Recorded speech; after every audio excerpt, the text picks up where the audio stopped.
এক স্বামী ওয়াজ শুনে বাড়িতে গেছে রাত 11টায়। তো বাড়ির কাছাকাছি যেতে না যেতে স্ত্রীর আবার স্বভাব হচ্ছে রাতের খাবারটা স্বামীর সাথে একসাথে খায়, আলাদা খায় না।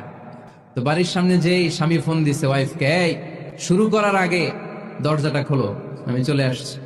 ওয়াইফ এসে দরজা খুলে দিছে। এবার স্বামী ঘরে ঢুকে বলে, শুরু করার আগে রাতের খাবারটা দিয়ে দাও, টেবিলে খেয়ে ফেলি। স্ত্রী বেচারি ডাইনিং টেবিলে খাবার দিয়েছে, হাজবেন্ড বেচারা ওয়াশরুম থেকে ফ্রেশ হয়ে ডাইনিং টেবিলে বসেছে, স্ত্রীও বসেছে। তো খুব বড্ড গরম। হাজবেন্ড বলে, শুরু করার আগে ফ্যানটা ছাড়ো। এইবার তো স্ত্রী বেচারি রেগে মেগে আগুন, কি আসার পর থেকে শুরু করার আগে কি শুরু করার আগে?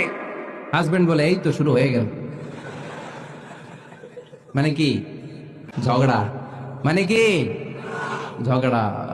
প্রিয় ভাইয়েরা, ঝগড়া করবেন না।